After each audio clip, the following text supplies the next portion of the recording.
Magandang araw po sa lahat, mga kasabong natin sa ating mga suki. Magandang araw po.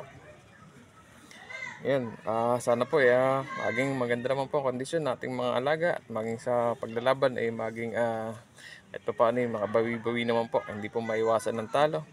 Talagang ika nga po swerte lamang. Meron po tayong iwas kabalang katulad ng kontrapelo at sa mga digaliskis na manok. Yan po tinatawag na iwas ka ba. Kumbaga po pampadagdag lakas loob sa ating mga alaga kapag tayo naglalaban. Isa po sa mga isinaalang-alang natin pagka tayo naglalaban ay katulad po ng mga bago pa lang tayo aalis na ating mga tahanan papuntang sabungan. Isa po sa mga tinitingnan natin pag tayo aalis dyan ay yung tuloy-tuloy na pag-alis.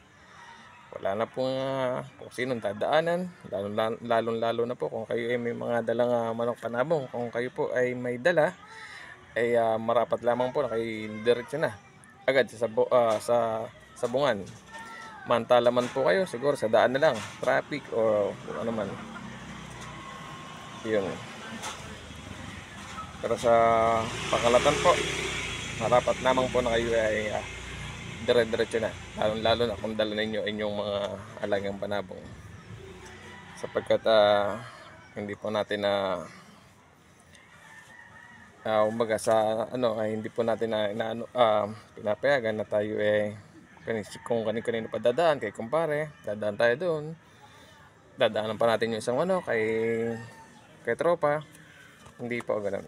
Ang pinaka the best po talaga ay may dalang manok, diretso na sa sabungan. Yan po isa nating magandang pag-alis ng sabungan.